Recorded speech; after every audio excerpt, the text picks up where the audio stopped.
For ever book heaven میں خوش آمدید ناول حالم، جس کی رائٹر ہے نمرہ احمد، اس کی یہ 20ویں ایپیسوڈ ہے۔ تو آئیے جلدی سے سٹارٹ کرتے ہیں اس 20ویں ایپیسوڈ کو بغیر کسی دیر کے۔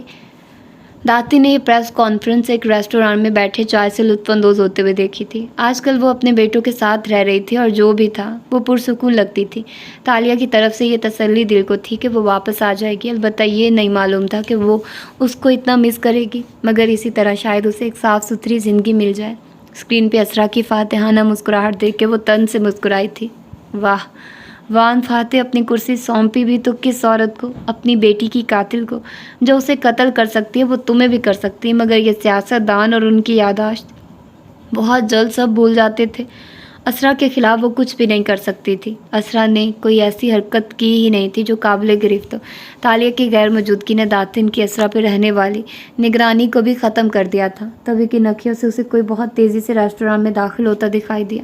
وہ ایڈم تھا اور نڈھال سا لگتا تھا۔ تیزی سے سامنے کرسی کھینچی اور کاغذات کا ایک پلندہ سامنے رکھا۔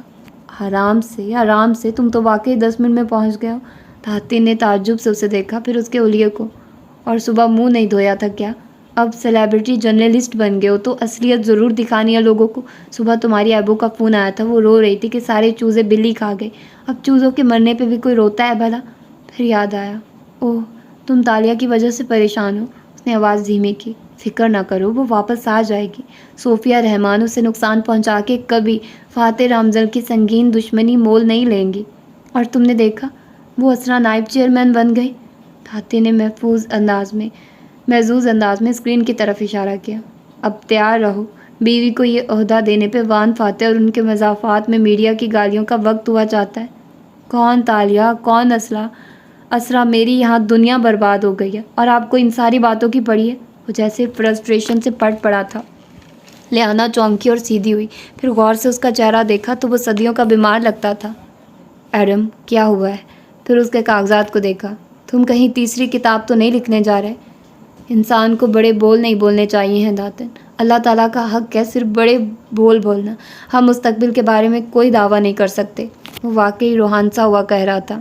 اب کے داتن کو تشویش ہوئی۔ کس نے کر دیا دعویٰ؟ 3 لوگوں نے 3 دعوے کیے تھے۔ یاد ہے وہ میوزیم جہاں چیتالیہ نے صوفیہ رحمان اور وان فاتح کی ڈیبیٹ کروائی تھی؟ وہاں صوفیہ رحمان نے دعویٰ کیا تھا کہ اس کی کوئی چھپی ہوئی جائیداد نہیں ہے، کیونکہ جائیداد چھپانا جرم ہے۔ وہ تیز بولے جا رہا تھا، اتنا تیز کہ اسے سانس چڑھنے لگا۔ داتن بمشکل اس کی رفتار سے ملنے کی کوشش کر رہی تھی۔ دوسرا دعویٰ ایڈم بن محمد نے کیا تھا۔ اس نے گویا اپنے ہی سر پہ ہاتھ مارا۔ ببانگ دہل اپنی بک لاؤنج پہ بکواس کی تھی میں نے کہ کسی آف شور کمپنی ہولڈر کا نام نہیں چھپاؤں گا، ایک نام پوری دیانتداری سے عوام کے سامنے لاؤں گا۔ میں پھنس گیا ہوں داتن، ہم سب اپنے ہی الفاظ کے توپ میں اپنی گردنیں پھنسا بیٹھے ہیں۔ ایڈم تم بتاؤ تو صحیح کہ ہوا کیا ہے؟ تیسرا دعویٰ میوزیم میں اسی ڈیبیٹ میں وان فاتح نے کیا تھا کہ ان کی کوئی چھپی ہوئی جائیداد نہیں ہے۔ اس نے ایک کاغذ نکالا اور پٹخنے کے انداز میں داتن کے سامنے رکھا۔ یہ رہے آریانہ رامزن ہولڈنگ کے کاغذات۔ وان فاتح کی آف شور کمپنی جو کلائنٹ اینڈ لی میں انہوں نے کافی عرصے سے بنا رکھی ہے، یہ کمپنی ان کے دستخط، ان کے پاسپورٹ کی کاپی اور ان کی اپنی مرضی سے بنی ہے۔ دیکھیے یہ سب۔ داتن کا منہ مارے صدمے کے کھل گیا۔ نہیں، یہ ناممکن ہے۔ مجھے اس آدمی سے لاکھ اختلافات سہی، لیکن وہ ایماندار آدمی ہے۔ وہ کبھی بھی جائیداد یوں چھپا کے ٹیکس چوری نہیں کر سکتا۔ وہ بے یقینی سے ان کاغذات کو دیکھ رہی تھی۔ دماغ معاف ہو گیا تھا۔ ایڈم کو نہیں یاد اس کی آنکھوں میں فوج سے بے عزت کر کے نکالے جانے کے بعد آنسو کب آئے تھے۔ آج برسوں بعد آئے تھے۔ داتن، اس نے گیلی آنکھوں سے اپنی دوست کو دیکھا۔ اگر میں نے یہ کاغذات پبلک کر دیے تو سب جان جائیں گے کہ فاتح صاحب اور صوفیہ رحمان کا جرم ایک جیسا ہے۔ وہی جرم جس پہ وہ صوفیہ سے استعفیٰ مانگ رہے تھے۔ ان کی ساری زندگی، ان کا کریئر، ان کے خواب سب ختم ہو جائے گا۔ داتن، اگر میں نے ان کا نام توری نگارا ملائیوں کے دوسرے حصے میں لکھ دیا تو… ایک آنسو شاہی مورخ کی آنکھ سے ٹوٹا اور گال پہ لڑک گیا۔ تو وان فاتح کبھی ملیشیا کے وزیر اعظم نہیں بن سکیں گے۔ داتن، مجھے بتائیے میں کیا کروں؟ وہ کسی ٹوٹے بکھرے بچے کی طرح بے آواز روتے ہوئے پوچھ رہا تھا، اور اس لمحے چل بیٹھی داتن کو احساس ہوا تھا کہ ایبو کی مرغی کے دل پہ اپنا آشیانہ لٹتے دیکھ کے کیا گزری ہوگی۔ 7ویں رات حالم کا بنگلہ خاموشی میں ڈوبا تھا۔ لاؤنج کے پردے برابر تھے اور اندر صرف کچن کی بتی جل رہی تھی۔ چائے کی مہک نے سارے کو معطر کر رکھا تھا اور وہ کچن کاؤنٹر کے اسٹول پہ بیٹھا نوٹ پیڈ پہ 5واں خط لکھتا جا رہا تھا۔ کوٹ پیچھے صوفے پہ پڑا تھا اور شرٹ کے کف موڑ رکھے تھے۔ KL آنے کے بعد وہ اس گھر کی زیارت کے لیے نہ آتا، یہ ممکن نہیں تھا۔ ڈیئر تالیہ، میں اس امید کے ساتھ واپس آیا تھا کہ تم یہاں ملو گی، مگر تم ابھی تک نہیں آئی ہو۔ تمہارے پیچھے ملیشیا میں بہت کچھ تبدیل ہو گیا، خود وان فاتح تبدیل ہو چکا ہے۔ میں نے میڈیا اور ناقدین کی تنقید کی پرواہ کیے بغیر ایک بڑا فیصلہ لیا، اور میں خود بھی اتنا خوش نہیں تھا، مگر خلاف توقع لوگوں نے اسے سراہا ہے۔ اس وقت کوئی یہ بات نہیں کر رہا کہ یہ عہدہ میں نے اپنی بیوی کو دیا ہے۔ سب یہی کہہ رہے ہیں کہ فاتح نے پارٹی کو تقسیم ہونے سے بچایا، مگر سچ پوچھو تو اگر لوگ تنقید کرتے تب بھی میں پرواہ نہ کرتا۔ میں صرف اتنا چاہتا ہوں کہ میری جتنی زندگی باقی ہے اس کو میں اپنے لوگوں کو نفع پہنچانے میں صرف کروں۔ ہر شے سمندر کی جھاگ کی طرح سب بہہ جائے گا، باقی صرف ایک شے رہ جاتی ہے، وہ جو لوگوں کو فائدہ دے۔ میں مستقبل کے خوف سے آزاد ہو کے جینا چاہتا ہوں۔ وان فاتح کا نام بھی تاریخ میں تب ہی باقی رہے گا جب وہ لوگوں کو نفع دے گا، ورنہ جھوٹی تعریفوں سے بھری کتابیں اگر 6 صدیوں تک پڑھائی بھی جائیں تب بھی سچ کے آتے ہی وہ پسے پشت چلی جاتی ہیں۔ میں چاہتا ہوں کہ میں اس اصلی بنگا رایا ملائیوں کو لوگوں کے سامنے لاؤں، کیونکہ اس میں آخری ابواب شامل نہیں ہیں، مگر غلام فاتح کی کہانی وانگلی کے کارناموں سے زیادہ دلچسپ ہے۔ جس بت کا میں اتنے عرصے سے فین تھا وہ تو مٹی کا ایک ڈھیر نکلا۔ تم آ جاؤ تو ہم اس کتاب کو آکشن کر دیں گے اور اس سے حاصل ہونے والی رقم تمہارے کام آئے گی۔ یہ کتاب تمہاری ہے، تمہاری وجہ سے مجھے ملی ہے، میں اسے تمہیں لوٹانا چاہتا ہوں۔ البتہ ابھی میں نے اسے مکمل نہیں کیا۔ 5 دن پہلے اسی جگہ بیٹھے جب میں نے تمہیں خط لکھا تھا تو میں تم سے خفا تھا کیونکہ تم نے میرے اور اپنے تعلق کے بارے میں پروسیکیوٹر کو الٹی سیدھی باتیں کہی تھی، لیکن ان 5 دنوں نے میرے ذہن سے وہ باتیں نکال دی ہیں۔ مجھے ابھی تک تمہاری باتوں کی وجہ سمجھ میں نہیں آئی، لیکن اب میں نے تالیہ اور تالیہ کے پلانز پہ حیران ہونا چھوڑ دیا ہے۔ میں تمہاری کال کا منتظر رہوں گا۔ آزاد فاتح۔ 5واں خط بھی مکمل ہو چکا تھا اور وہ کتنی ہی دیر اسے پڑھتی رہی تھی۔ آنسوؤں نے ان خطوط کو بھی بھگو دیا تھا۔ وہ روتی گئی اور پڑھتی گئی، پھر ان کو ترتیب سے سیٹ کیا اور ٹوکری میں واپس رکھ دیا۔ گھڑی دیکھی تو خیال آیا اسے وقت کی بندھارا کے سامنے کرسی پہ بیٹھ کے مذاکرات کے لیے جانا تھا۔ وہ آنسو صاف کرتی اٹھ کھڑی ہوئی۔ اسے کسی کو کال نہیں کرنی تھی، اسے کسی سے بات نہیں کرنی تھی۔ اسے آزادی چاہیے تھی، اپنی آزادی کے لیے اسے اکیلے ہی لڑنا تھا۔ وہ جانتی تھی ریسٹ ہاؤس کے لان میں 2 کرسیاں رکھی گئی تھی اور ارد گرد سیکیورٹی افسران کھڑے تھے۔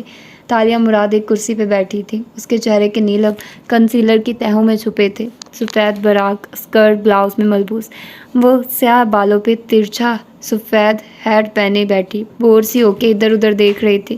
سامنے والی کرسی خالی تھی۔ قریب کھڑا دولت بار بار گھڑی دیکھ کے ادب سے کہتا تھا، بس 15 منٹ اور 10 منٹ اور پھر جب 10 منٹ ختم ہوئے تو نشیب سے آتی سڑک پہ سیاہ شیشوں والی کارز آتی دکھائی دی۔ گارڈز میں ہلچل مچ گئی۔ وہ البتہ ویسے ہی بیٹھی رہی۔ پہلی کار سے اترنے والی خوبصورت عورت گلابی لمبی اسکرٹ پہ سیاہ کوٹ پہنے ہوئے تھی۔ اس پہ اس نے گلابی اسٹول سر پہ لے رکھا تھا اور گردن میں پہنے موتی دکھائی دے رہے تھے۔ وہ مسکرا کے سب کے سلام کا جواب دیتی کرسیوں کے قریب آئی تو تالیہ مراد اٹھ کھڑی ہوئی۔ یانگ دی بحرمت، عزت مآب، اس نے خشک لہجے میں سر کو خم دے کر کہا۔ نظریں پردھان منتری کے سرخ و سفید چہرے پہ جمی تھی جو میک اپ سے مزین بے حد کھلا کھلا لگ رہا تھا۔ اس نے ہاتھ بڑھا کے کون مومن سے مصافحہ کیا اور کرسی پہ بیٹھی۔ کیا میں یہاں بیٹھ سکتی ہوں یانگ دی برحرمت، کیونکہ اب تو میری جان آپ کے ہاتھ میں ہے۔ کال می صوفیہ، وہ خوشگوار انداز میں بولی، اور تمہاری جان میرے قلم کی محتاج تب ہوگی جب تم ڈیل پہ سائن کرو گی، اس سے پہلے تک تم آزاد ہو۔ تالیہ کرسی پہ آگے ہو کے بیٹھی اور چپتی نظروں سے اس عورت کو دیکھا۔ کیا میرے پاس کوئی چوائس ہے؟ اگر میں نے ایسا نہ کیا تو آپ لوگ میرے خلاف مقدمے چلائیں گے؟ صوفیہ رحمان ٹیک لگا کے بیٹھی تھی اور ٹانگ پہ ٹانگ جما رکھی تھی۔ اس سوال پہ اس نے ہیرے کی انگوٹھی سے مزین ہاتھ جلایا اور اگلے پل تمام سیکیورٹی گارڈز دور ہٹتے گئے۔ صرف دولت تھا جو پردھان منتری کی کرسی کے پیچھے کھڑا رہ گیا۔ کیا تمہیں اپنے باپ سے محبت تھی تالیہ؟ صوفیہ اس کی آنکھوں میں دیکھ کے پوچھنے لگی۔ تالیہ کے کندھے ڈھیلے پڑے، حلق میں کچھ اٹکا۔ بہت زیادہ، لیکن تمہارا باپ ملک کا پردھان منتری نہیں تھا، میرا باپ تھا۔ وہ میرا ہیرو تھا، وہ ملیشیا کے کروڑوں ووٹرز کا ہیرو ہے۔ میں آج اپنے باپ کے لیے اپنے دشمن کے سامنے بیٹھی ہوں۔ کیا تم اندازہ کر سکتے ہو کہ صوفیہ کو اپنے مرے ہوئے باپ سے کتنی محبت تھی؟ تالیہ نے ہیٹ اتارا اور میز پہ رکھ دیا۔ بولی کچھ نہیں۔ جانتی ہو پردھان منتری کی بیٹی کتنی مجبور ہوتی ہے؟ تالیہ نے محض نگاہیں اٹھا کے اسے دیکھا۔ وہ سمجھ سکتی تھی، اتنی مجبور کہ اس کے پاس اپنے دشمن کو ختم کرنے کا اتنا اچھا موقع تھا۔ ہاتھ سے اس کی طرف اشارہ کیا۔ جتنا میرا کلاس فیلو تمہارے لیے فکر مند رہا ہے، اگر میں تمہیں جیل میں مروا دیتی یا کورٹ میں تمہاری تذلیل کرواتی تو وہ ٹوٹ ہی جاتا۔ کتنا آسان ہو جاتا میرے لیے اگلا الیکشن جیتنا۔ میں فاتح کی زندگی کی سب سے قیمتی چیز لے سکتی تھی، مگر میری اپنے باپ سے محبت آڑے آ گئی۔ تالیہ کے حلق میں آنسوؤں کا گولا سا اٹکنے لگا، مگر وہ خشک آنکھوں سے اسے دیکھے گئی۔ تمہارے اور تمہارے لیڈر کے نزدیک میں ایک چور عورت ہوں، مگر چوروں کو بھی اپنے باپ پیارے ہوتے ہیں تالیہ، اسی لیے میں تمہارے سامنے بیٹھی ہوں۔ کیا تم میرے باپ کے لیے کام کر سکتی ہو؟ تالیہ نے دھیرے سے اس بات میں سر ہلا دیا۔ جی میں کروں گی، لیکن کیا مجھے اپنی پچھلی زندگی کے اعمال کے لیے امیونٹی مل جائے گی؟ بالکل، میں لکھ کے دینے کو تیار ہوں۔ اس حکم نامے کو اگلا وزیر اعظم بھی چیلنج نہیں کر سکتا، اور آج تمہاری جاب شروع ہونے کے وقت سے تم ہر جائز اور ناجائز کام کرنے کے لیے آزاد ہو۔ یہ جاب مکمل ہونے تک تم بڑے سے بڑا جرم بھی کر لو تو تمہیں ملیشیا میں کوئی چھو بھی نہیں سکتا، اور باہر تمہیں ڈپلومیٹ کا اسٹیٹس ملے گا۔ باہر؟ وہ چونکی۔ مجھے باہر جانا ہوگا؟ صوفیہ نے اس بات میں سر ہلایا۔ ہاں، اسی ملک جہاں وہ موجود ہے۔ تالیہ نے لان کی گھاس پہ کھڑے دولت کو ایک نظر دیکھا جو سنجیدہ سا کھڑا تھا، اور پھر الجھ کے صوفیہ کو مخاطب کیا۔ مگر میں ہی کیوں؟ آپ کے پاس تو اتنے بہترین لوگ ہیں، انہوں نے اتنے دن تک مجھے کون کیے رکھا، مگر تم نے آخر میں ان کا کون پکڑ لیا ہے نا؟ میرے باپا کہتے تھے بہترین کون گیم وہ ہوتی ہے جس میں ٹارگٹ کو کبھی معلوم نہ ہو سکے کہ اس کے ساتھ دھوکا ہوا ہے۔ میرے پاس ایسا کوئی شخص نہیں ہے جو تمہاری طرح کا ذہن رکھتا ہو۔ یہ لوگ اس کام کو نوکری کی مجبوری میں کریں گے، تم اپنی آزادی کے لیے اپنی جان لگا کے کرو گی، اور میں یہ کام ان کو کیسے دوں جبکہ ان میں سے کسی کو یہ معلوم ہی نہیں ہے کہ یہ کام کرنا کیسے ہے، خود مجھے بھی نہیں۔ وہ اداسی سے مسکرا کے کہہ رہی تھی۔ تالیہ نے غور سے اسے دیکھا۔ کام کیا ہے؟ تم نے ایک دوسرے ملک سے میرے لیے ایک چیز چرا کے لانی ہے۔ کیا؟ صوفیہ رحمان کے اگلے الفاظ سمجھنے اور ہضم کرنے میں اسے چند منٹ لگے تھے۔ وہ بار بار دولت اور صوفیہ کا چہرہ دیکھتی تھی۔ پردھان منتری خاموش ہوئی تو تالیہ نے تھوک نکلی۔ ٹھیک ہے، میں کر دوں گی، لیکن اگر میں وہاں جا کے بھی ناکام لوٹی تو؟ تمہارے پاس یہ آپشن نہیں ہے تالیہ، صوفیہ کے نرم لہجے میں تنبیہ تھی۔ تالیہ نے سر کو خم دیا۔ لیکن آپ کو کیسے یقین ہے کہ میں وہاں جا کے کبھی واپس لوٹوں گی بھی صحیح؟ ہو سکتا ہے میں بھاگ جاؤں۔ تم کبھی نہیں بھاگو گی کیونکہ وان فاتح یہاں ہے۔ وہ مسکرائی تو اسے یان سوفو یاد آئی تھی۔ اور تم ایک خاندانی لڑکی ہو، میرے ساتھ کیا عہد نہیں توڑو گی؟ میں ایک کون وومن ہوں، اگر آپ لوگوں نے میرے ساتھ کیا عہد توڑا تو پھر میں آپ سب کی جان لے لوں گی، یاد رکھیے گا۔ وہ باری باری دونوں کو دیکھ کے بولی تھی۔ دولت نے ڈیل سامنے رکھی اور قلم اسے دے دیا۔ دونوں عورتوں نے دستخط کر دیے تو تالیہ نے چہرہ اٹھایا۔ میں نے حتان سے ایک وعدہ کیا تھا، کیا آپ اسے بلا سکتے ہیں؟ اس کے انداز میں طنز تھا۔ دولت نے صوفیہ کو دیکھا تو اس نے اس بات میں سر ہلا دیا۔ چند لمحوں بعد حتان دولت کے برابر میں آ کھڑا ہوا تھا۔ وہ اس سمن پہ شدید ناخوش لگتا تھا۔ تالیہ، میں آپ سے معذرت کرتا ہوں، وہ سب ایک اسکرپٹ کا حصہ تھا۔ اور تالیہ کو خود کو گھورتے دیکھا تو چپ ہو گیا۔ اس نے اپنا پرس اٹھایا اور قدم قدم چلتی حتان کے سامنے آن کھڑی ہوئی، پھر سلگتی آنکھوں سے اس کا چہرہ دیکھا۔ تالیہ مراد کچھ نہیں بھولتی، یہ کہہ کے وہ پلٹ گئی۔ حتان نے حیرت سے اسے دیکھا جو مڑنے کے بعد رک گئی تھی، پھر ایک دم وہ واپس گھومی اور پوری قوت سے زوردار مکہ برابر میں کھڑے دولت امان کے منہ پہ دے مارا۔ وہ اس غیر متوقع حملے کے لیے تیار نہیں تھا۔ اس کی انگوٹھی دولت کی ناک پہ کسی خنجر کی طرح لگی تھی۔ وہ کراہ کے رکوع کے بل جھکا اور منہ پہ ہاتھ رکھا، ناک سے بھل بھل خون بہنے لگا۔ تالیہ مراد نے اپنی انگوٹھی کو دوسرے ہاتھ سے صاف کیا اور پہلے اکا بکا سے حتان کو دیکھا اور پھر پرسکون سی بیٹھی۔ صوفیہ کو دور کھڑے گارڈز اس طرف بھاگ کے آنے لگے، مگر صوفیہ نے ہاتھ اٹھا کے انہیں رک جانے کا حکم دیا۔ تالیہ کو امیونٹی حاصل ہے، وہ کسی کو بھی مارنے کے لیے آزاد ہے۔ سپاہی فاصلے پہ رک گئے۔ دولت سر جھکائے اپنے بھل بھل خون گراتے ناک کو ہاتھ سے پکڑے ہوئے تھا۔ تالیہ نے مسکرا کے اسے دیکھا اور جھک کے ایک کارڈ اس کے کوٹ کی فرنٹ پاکٹ میں ڈالا۔ یہ سنگاپور کا بہترین پلاسٹک سرجن ہے، بالخصوص ناک ٹھیک کرنے میں ماہر ہے۔ وہ تکلیف سے جھکا ہوا تھا، چہرہ اٹھا بھی نہ سکا اور وہ ہیٹ سر پہ جماتی ڈرائیو وے کی طرف بڑھ گئی۔ شام میں حتان اس کے گھر آیا اور اس کو ضروری کاغذات، حکومتی معاہدے کی نقل اور اس کا ڈپلومیٹک پاسپورٹ دے گیا۔ ساتھ میں ایک بینک اکاؤنٹ کی تفصیلات بھی تھی اور چند کریڈٹ کارڈز۔ وہ جتنے پیسے چاہے خرچ کر سکتی تھی، وہ اس ایک شے کو چرانے کے لیے جو چاہے کر سکتی تھی، جو اسے کرنا آتا تھا۔ وہ بالآخر اس کی جان بچانے جا رہا تھا۔ وہ اوپر اپنے بیڈ روم میں تھی جب گیٹ پہ کار رکنے کی آواز آئی۔ اس نے کھڑکی سے جھانکا، باہر داتی نائی کھڑی تھی اور ساتھ میں ایڈم بھی تھا۔ وہ دونوں چیک کرنے آئے تھے کہ تالیہ واپس آئی ہے یا نہیں، لیکن اس نے نہ اپنی کار استعمال کی تھی نہ کسی اور شے کو چھیڑا تھا۔ گھر اسی طرح لاک تھا اور چابی فاتح کے پاس تھی۔ داتن چاہتی تو گھر کھول لیتی، لیکن شاید اسے لگا تھا کہ وہ ابھی تک لاپتہ ہے، اس لیے کچھ دیر بعد وہ دونوں مایوس سے واپس چل دیے۔ وہ چپ چاپ انہیں کھڑکی کے در سے دیکھتی رہی۔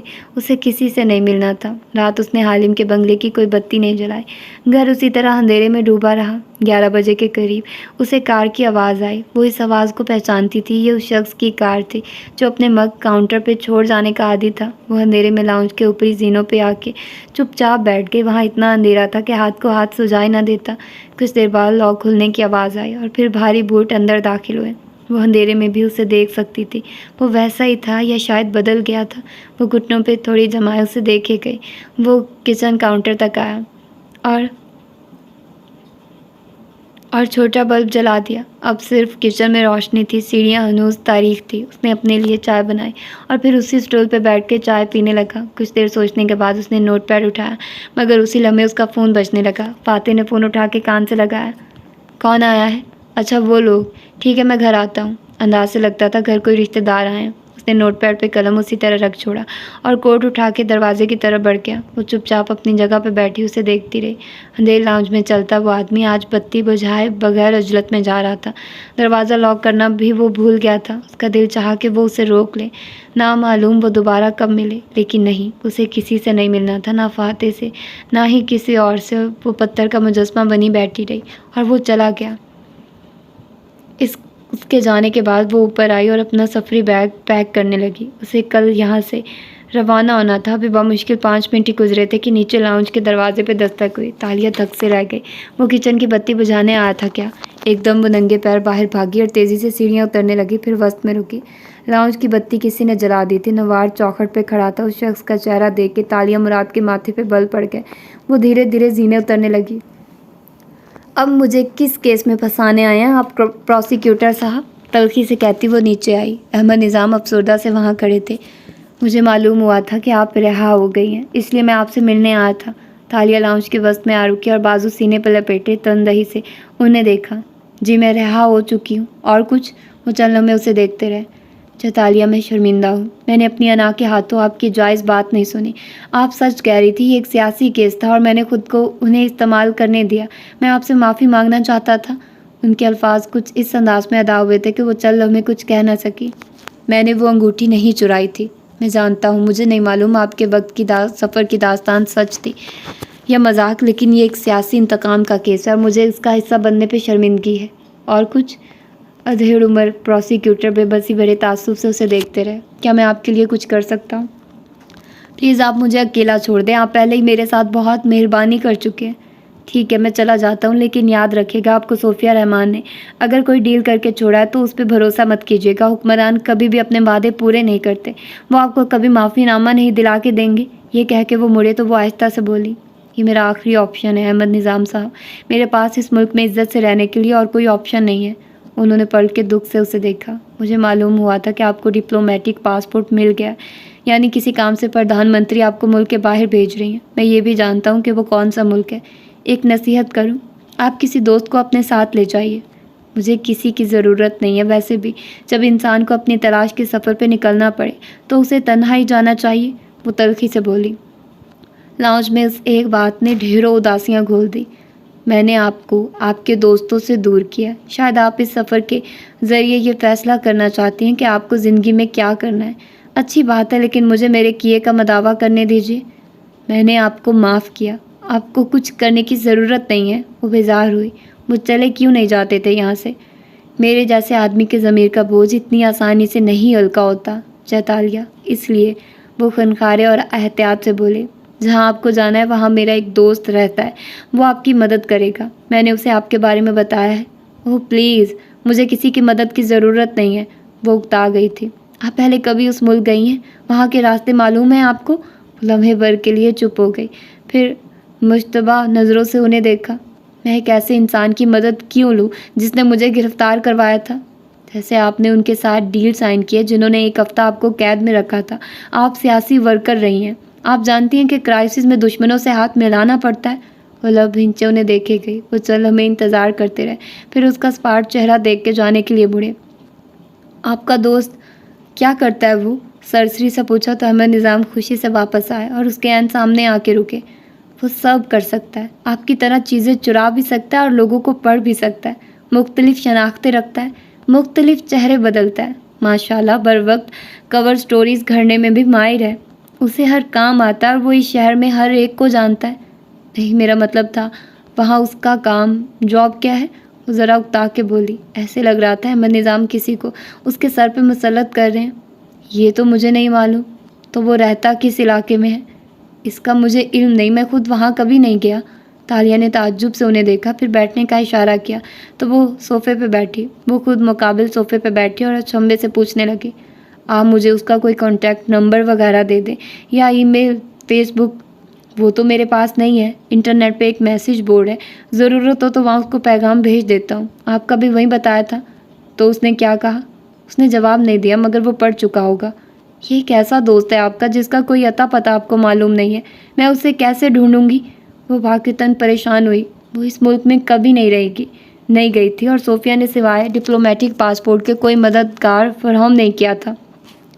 ارے آپ نے اسے نہیں ڈھونڈنا، اگر کوئی لڑکی کسی غیر ملک میں اس کی تلاش میں آئے تو وہ خود اسے پہلے ڈھونڈ لیتا ہے، وہ مسکرا کے بولے۔ تالیہ نے عجیب سے نظروں سے انہیں دیکھا۔ اسے معلوم ہے میں کس فلائٹ سے آ رہی ہوں؟ وہ معلوم کر لے گا، اس کو سب کرنا آتا ہے، آپ بس اس سے مدد ضرور لیجیے گا۔ آپ کو یقین ہے آپ کا دوست اتنا اہل ہے جتنا آپ اسے سمجھتے ہیں؟ اسے احمد نظام کی دماغی حالت پہ شک ہوا تھا۔ اسے سب کرنا آتا ہے شیطالیہ، وہ مجھے انکار نہیں کر سکتا، وہ آپ کی مدد ضرور کرے گا۔ بس انہوں نے جیسے الفاظ ڈھونڈے، وہ آپ کی طرح خوش اخلاق نہیں ہے، تھوڑا روڈ، توقف سے تصحیح کی، کافی روڈ، اکھڑ اور مغرور واقع ہوا ہے، مگر اچھا آدمی ہے۔ بدتمیز انسان اچھا انسان نہیں ہو سکتا۔ بہرحال اگر مجھے ضرورت پڑی تو میں اس سے مدد مانگ لوں گی، ورنہ میرا نہیں خیال کہ اس کی نوبت آئے گی۔ راستے معلوم کرنے کے لیے جی پی ایس ہے میرے پاس، وہ قدرے رخائی سے کہتی اٹھ کھڑی ہوئی۔ یہ ملاقات ختم ہونے کا اشارہ تھا، اب اس آدمی کو وہ چاہے تو نہیں پوچھ سکتی تھی۔ اور ہاں، اس کی کوئی تصویر وغیرہ تو دکھا دیں تاکہ میں اسے پہچان لوں۔ ویسے بھی آپ حکومت والوں کا کیا بھروسہ کس کو کیا بنا کے پیش کر دیں۔ تصویر نہیں ہے میرے پاس، لیکن میں آپ کو اس کا نام بتا سکتا ہوں۔ وہ کھڑے ہوتے ہوئے گہری سانس لے کر بولے تھے، اچھا تو کیا ہے آپ کے ہر کام کرنے والے بدتمیز، اکھڑ اور مغرور دوست کا نام؟ جس ملک میں آپ کو جانا ہے وہاں میرا ایک دوست رہتا ہے۔ ایئرپورٹ پہ مختلف طرح کے لوگوں کا رش لگا تھا، اجنبی ملک، اجنبی فضائیں۔ وہ سر پہ ہیٹ پہنے، آنکھوں پہ سیاہ چشمہ چڑھائے، سیاہ اسکرٹ پہ سفید منی کوٹ میں ملبوس، اپنا ٹرالی بیگ گھسیٹ کھینچتی آگے بڑھ رہی تھی، نگاہیں ادھر ادھر کسی کو تلاش کر رہی تھی۔ وہ آپ کی مدد کرے گا، میں نے اسے آپ کے بارے میں بتایا ہے۔ اجنبی چہرے ہر طرف بکھرے تھے، اسے نہیں معلوم تھا اسے لینے کون آئے گا۔ وہ تو اس گمنام شخص کی شکل سے بھی واقف نہ تھی، اسے احمد نظام سے مدد لینی ہی نہیں چاہیے تھی۔ اس نے گلاسز گریبان پہ اٹکائے اور کوفہ سے ادھر ادھر دیکھا، وہاں لوگ اپنے رشتہ داروں کو لینے آئے کھڑے تھے۔ کسی پلے کارڈ، کسی سائن بورڈ پہ تالیہ مراد کا نام نہیں لکھا تھا۔ میرا دوست سب کر سکتا ہے، کسی حد تک وہ آپ کی طرح کا ہے۔ تقریباً 1 گھنٹہ ایئرپورٹ پہ فارغ بیٹھنے کے بعد وہ اکتا کے اٹھی اور باہر کی جانب بڑھ گئی۔ اسے کسی دوسرے سے امید رکھنے کے بجائے اپنی ٹیکسی خود ڈھونڈ کے ہوٹل پہنچنا چاہیے تھا جہاں کی بکنگ وہ کروا چکی تھی۔ آپ کی طرح وہ چیزیں چرا بھی سکتا ہے اور لوگوں کو پڑھ بھی سکتا ہے۔ ٹیکسی کی پچھلی سیٹ پہ وہ بیٹھی اور ہیٹ اتار کے ساتھ والی نشست پہ رکھا، پھر مطلوبہ ہوٹل کا نام بتا کے خود کھڑکی سے باہر دیکھنے لگی۔ رات باہر پھیلی تھی اور شہر کی ساری بتیاں جگمگا رہی تھی۔ وہ چپ چاپ وہاں بہتے ٹریفک کو دیکھتی رہی۔ اسے صوفیہ کا کام کیسے کرنا تھا، اس کے پاس کوئی پلان نہیں تھا۔ وہ مختلف شناختیں رکھتا ہے، مختلف چہرے بدلتا ہے، ماشاءاللہ بر وقت کور سٹوریز گھڑنے میں بھی ماہر ہے، ہوٹل کے سامنے ٹیکسی رکی تو تالیہ نے اپنا ہیڈ اٹھا اور پھر وہ ٹھٹک کے رکی۔ اس کی ہیڈ کے نیچے ایک سفید نوٹ رکھا تھا۔ کیا یہ پہلے بھی وہاں تھا؟ اس نے شاید غور سے دیکھا نہیں تھا۔ نوٹ اٹھا کے تعجب سے اس نے اس پہ لکھے الفاظ پڑھے۔ 3 الفاظ میں اسے اس شہر میں ویلکم کیا گیا تھا اور ساتھ میں ایک لمبا سا نمبر درج تھا۔ سنو، یہ نوٹ تم نے رکھا ہے؟ اس نے چونک کے بوڑھے ڈرائیور سے پوچھا، جو حیرت سے پلٹا۔ کون سا نوٹ؟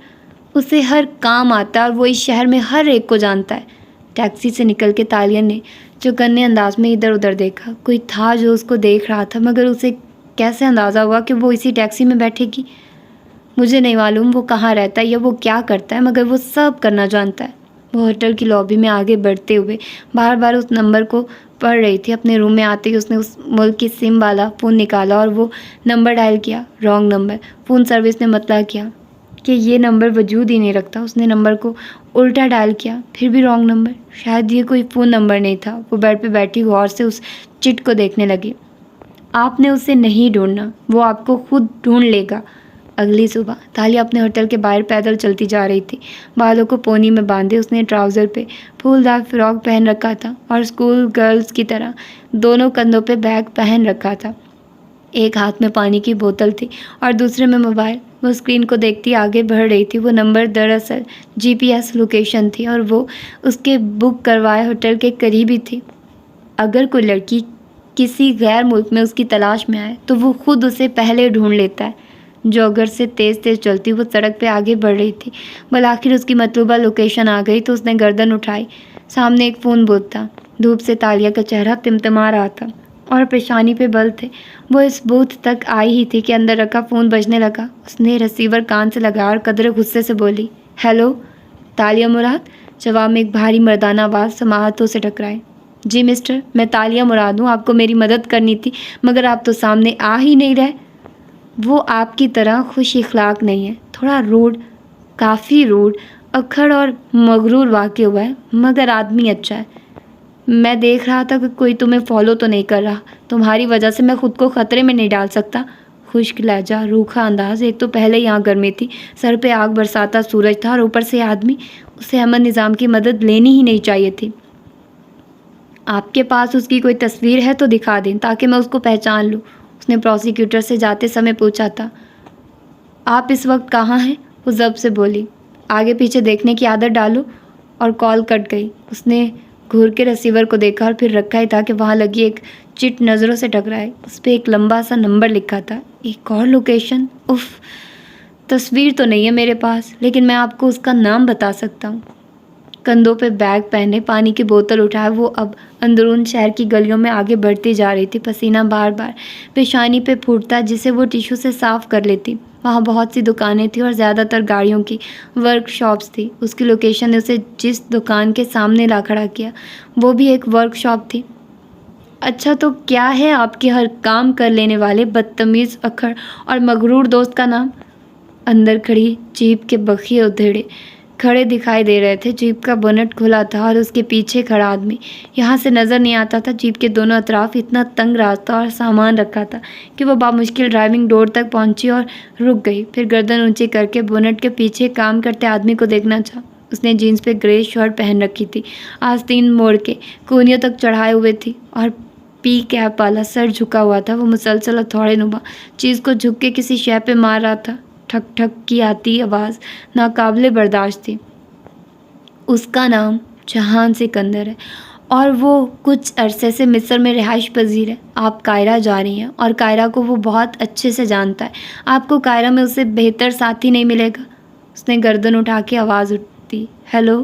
ٹھک ٹھک کی آواز رک گئی، البتہ بونٹ کے پیچھے کھڑا شخص جھک کے تارے جوڑتا رہا۔ میں تالیہ ہوں، اس نے بآواز بلند کہا۔ آگے پیچھے کی دکانوں کا شور، دور سڑک سے گزرتا بے ہنگم ٹریفک، غرض آواز سننا بے حد دشوار تھا۔ آپ کو احمد نظام نے بتایا تھا میرے بارے میں؟ اس نے بے چینی سے پوچھا۔ اگر اب اس شخص نے جواب نہیں دیا تو وہ پڑ جائے گی۔ ہاں، تم وہ ہو جس نے بے وقوفوں کی طرح اپنے وزیر اعظم پہ بھروسہ کر کے ڈیل سائن کی ہے جو کبھی پوری نہیں ہوگی۔ میری مانو اور یہاں سے کسی اور ملک بھاگ جاؤ۔ وہ آدمی اب بھی جھکا تارے جوڑنے میں لگا تھا۔ اس کا انداز سرد اور سپاٹ تھا۔ تالیہ کے ماتھے پہ بل پڑے۔ یہ میرا اور میری وزیر اعظم کا مسئلہ ہے، میں اسے خود ہینڈل کر لوں گی۔ آپ میری مدد کریں گے یا نہیں؟ احمد نظام نے کہا تھا کہ آپ کو سب کرنا آتا ہے. پتہ نہیں اس نے تمہیں کیا کہانیاں سنائی ہیں. میں قاہرہ کا ایک غریب مکینک ہوں اور کچھ نہیں. وہ چل ہمیں لب بھینچے اس کھلے بونٹ کو دیکھتی رہی، پھر پیر پٹک کے مڑ گئی. لیکن میں یہ سننا چاہوں گا کہ وزیر اعظم نے تمہیں کس کام سے یہاں بھیجا ہے؟ وہ جو واپس جانے لگی تھی اس بات پہ ٹھہری اور پلٹی. وہ آدمی اب بھی بونٹ کے پیچھے جھکا ہوا تھا اور دکھائی نہ دیتا تھا. آپ نے میری مدد کرنی ہے یا نہیں؟ اگر نہیں کرنی تھی تو میری ٹیکسی میں وہ ویلکم ٹو قاہرہ کا نوٹ رکھوانے کی یا مجھے فالو کرنے کی کیا ضرورت تھی؟ کام کیا ہے؟ دوسری طرف کوئی اثر نہیں ہوا تھا یا شاید اس آدمی نے پہلے سے ہی اس کی مدد کرنے کا فیصلہ کر رکھا تھا. تالیہ نے گہری سانس لی اور گردن کڑا کے بولی، مجھے صوفیہ رحمان کے لیے ایک چیز چوری کرنی ہے. کیا؟ وہ اب پانی انجن کے اندر انڈیل رہا تھا. سر سر کی آواز آنے لگی تھی. ایک کتاب. انٹرسٹنگ. مگر کہاں ہے یہ کتاب؟ قیمتی ہوگی یقیناً، کسی میوزیم، لائبریری یا کسی پرائیویٹ کلیکشن میں ہے. انجن سے دھواں نکلنے لگا تو وہ پیچھے ہوا. دھوئیں کے باعث تالیہ اور اس کے درمیان دھندلی سی دیوار آ گئی تھی. وہ کتاب کہیں بھی نہیں ہے. وہ تو ابھی تک چھپی ہی نہیں ہے. وہ چونکا اور سر اٹھایا. تو پھر وہ ہم نے کہاں سے چرانی ہے؟ اس کے ہم کہنے پہ تالیہ مسکرائی. اتنے دن میں پہلی دفعہ وہ مسکرائی تھی. ہم نے اسے اس کی رائٹر کے ذہن سے چرانا ہے. واٹ؟ جہان نے زوردار آواز کے ساتھ بنٹ بند کیا. دھوئیں کی دیوار درمیان سے چھٹنے لگی اور تب تالیہ نے پہلی دفعہ اس کا چہرہ دیکھا. حالم کی اگلی قسط حالم اور جنت کے پتے کا کراس اوور ہوگی. اس کراس اوور قسط کا نام چور اور جاسوس ہے اور آپ اسے اکتوبر کے آخری ہفتے میں پڑھ سکیں گے انشاءاللہ. لیکن آپ لوگوں کو میں انشاءاللہ کل ہی دوں گی، ٹھیک ہے؟ کوشش ہوگی کہ کل ہی ریکارڈ کر کے دے دوں. اور آئی نو کہ یہ پارٹ تھوڑا چھوٹا تھا کیونکہ یہ 3 ایپیسوڈ ریکارڈ کرنے کے بعد یہ چوتھا پارٹ بنا ہے، ٹھیک ہے؟ تو یہ 1 گھنٹے کا نہیں بن سکا. سوچ رہی ہوں اب ادھر ہی ختم کر دوں کیونکہ اب بھی میں نے سارا دن اسے ایک باب کو پڑھا. میرے 4 گھنٹے لگ گئے آلموسٹ اس کو پڑھنے میں اور کافی ٹائم ٹیکنگ ہوتا ہے یار ایک باب کو پڑھنا اور اتنا ٹائم نکالنا ڈیلی بیسس پر صرف اس ناول کو جو آلریڈی میں پڑھ چکی ہوں بہت مشکل ہے. تو اسی لیے پھر اس کو 4 دنوں پر میں نے کیا ہے اور یہ پڑھا تو میں نے ایک ہی دن میں تھا لیکن آپ لوگوں کو 4 دنوں میں پرووائڈ کیا ہے. اور انشاءاللہ کوشش ہوگی کہ کل ہی اس کی اگلی ایپیسوڈ آپ لوگوں کو مل جائے. مطلب باب میں جو چور اور جاسوس ہے وہ اگلا باب آپ لوگوں کو کل ہی مل جائے، اس کی فرسٹ ایپیسوڈ، ٹھیک ہے؟ مطلب اب یہ 21ویں ایپیسوڈ آپ لوگوں کو کل ملے گی اور وہ ویسے ہی ملے گی 1 گھنٹے کی ہوگی. تو میں نے آپ لوگوں سے پوچھا تھا اگر چاہیں تو آپ لوگ ایک پورا باب ایک ساتھ لے لیں لیکن اس کے بعد 3-4 دن کا گیپ آئے گا. تو یہ آپ لوگوں پر ہے. تو اگر آپ لوگوں نے اب وہ باب ساتھ لینا ہے تو 3-4 دن آپ لوگوں کو انتظار کرنا پڑے گا. آپ لوگوں کو پورا باب وہ مل جائے گا، مجھے کوئی ایشو نہیں ہے. لیکن میں ڈیلی بیسس پر آپ لوگوں کو تبھی ناول دے سکتی ہوں جب میں اس کی 1-1 گھنٹے کی ایپیسوڈ ریکارڈ کروں گی، ٹھیک ہے؟ تو پھر ملتے ہیں اس کی اگلی ایپیسوڈ میں. اپنا ڈھیر سارا خیال رکھیے گا. اللہ حافظ.